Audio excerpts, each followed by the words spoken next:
Assalamualaikum warahmatullahi wabarakatuh. Salam sejahtera bagi kita semua. Yang terhormat dosen pengampu mata kuliah ekotoksikologi akuatik Ibu Sri Wahyuni. Pada kesempatan kali ini, saya Mutiara Ansar Ramadhani dengan NIM T2023202169 akan mempresentasikan mengenai jurnal yang telah saya review dengan judul Uji Toksitas Letal CR6+ terhadap ikan nila Oreochromis niloticus. Jadi, pada jurnal uji toksitas letal CR6+ terhadap ikan nila yang saya ambil merupakan jurnal karya dari Nanik Mustik, Kaning Tias, Jamar Tumpai Florantus Lumban Batu, dan Ridwan Afandi. Pada jurnal ini yaitu menceritakan dan berisi yang tentang kronium. Kromium merupakan sumber pencemar berbahaya karena sifat karsinogenik yang dimilikinya. Tidak dapat dihancurkan oleh organisme hidup dan terakumulasi ke lingkungan.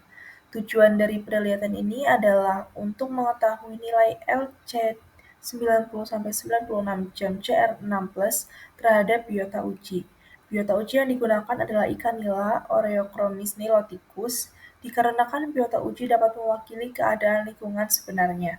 Penelitian dibagi menjadi dua tahapan, yaitu uji pendahuluan dan uji toksitas letal LC96 jam. Setiap perlakuan diulang 3 kali. Data ujian toksitas letal dianalisis probit. Hasil penelitian menunjukkan bahwa nilai LC96 jam CR6+ terhadap ikan nila adalah 61,2 ppm. Sebelumnya di sini ada penjelasan dari kromium. Kromium merupakan logam yang penggunaannya sangat luas, namun berbahaya bagi lingkungan karena bersifat persisten, bioakumulatif, toksik, dan tidak mampu terurai di dalam lingkungan, serta terakumulasi di dalam tubuh manusia melalui rantai makanan. Daya toksitas logam kromium sangat tergantung pada kestabilan kimianya. Kestabilan kromium berurutan mulai dari tingkat toksitas rendahnya, yaitu CR0, CR3, dan CR4. Dalam badan perairan, CR dapat masuk melalui dua cara, yaitu secara alamiah dan non-alamiah. Masuknya CR secara alamiah dapat terjadi disebabkan oleh beberapa faktor fisika, seperti erosi yang terjadi pada batuan mineral dan partikel-partikel Cl yang ada di udara akan dibawa turun oleh air hujan. Masuknya CR yang terjadi secara non-alamiah lebih merupakan dampak dari aktivitas manusia seperti limbah atau buangan industri sampai buangan rumah tangga. Ikan nila memiliki penyebaran yang luas karena bersifat eurohalin atau dapat hidup pada kisaran salinitas yang lebar. Ikan nila mendiami berbagai habitat air tawar, termasuk saluran air yang dangkal, kolam, sungai, dan danau. Selain itu, ikan nila memiliki nilai ekonomi penting dan dapat dipelihara di laboratorium. Oleh sebab itu, ikan nila merupakan organisme yang dapat digunakan untuk uji toksitas.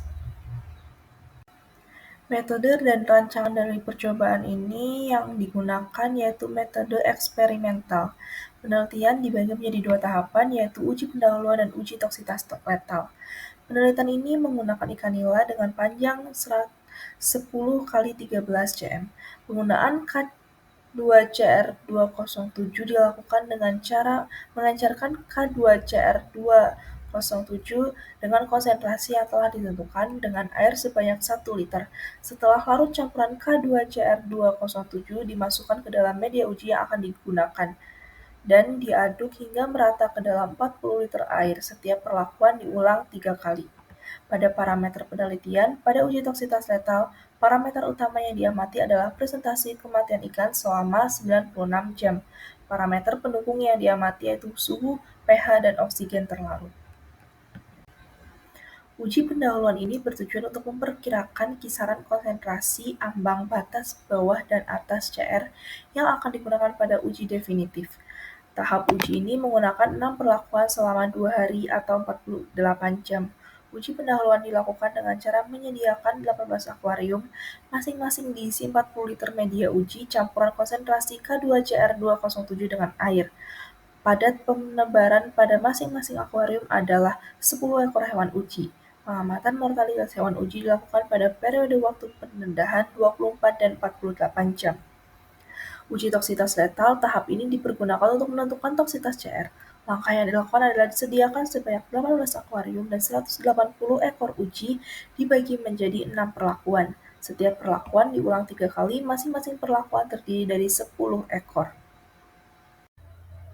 Uji toksitas letal LC50 96 jam. Uji toksitas ini bertujuan untuk mengetahui nilai LC50 sampai 96 jam. Konsentrasi yang digunakan pada uji toksitas letal merupakan hasil dari perhitungan logaritma pada uji pendahuluan, di mana nilai N yaitu konsentrasi ambang bawah sebesar 45 ppm, N yaitu konsentrasi ambang atas sebesar 85 ppm. Nilai A, B, C diperoleh L52,8, 61,8, dan 72,5, sehingga diperoleh konsentrasi untuk uji toksitas letal 0 atau kontrol yaitu 45, 52,8, 61,8, 72,5, dan 85 ppm. Secara umum, untuk mengetahui hasil uji toksitas LC50 sampai 96 jam. Berdasarkan hasil dari analisis probi didapatkan nilai LC50 sampai 96 jam pada ikan nila adalah 61,2 ppm.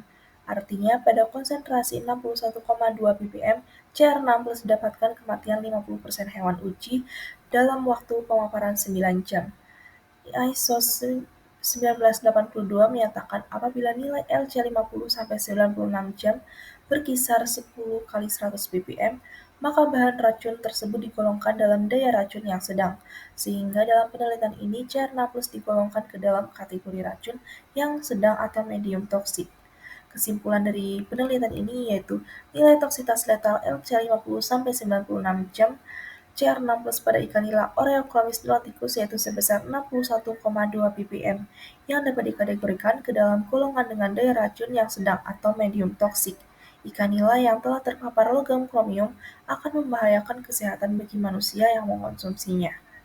Sekian, terima kasih presentasi dari saya. Kurang lebihnya mohon maaf. Wassalamualaikum warahmatullahi wabarakatuh.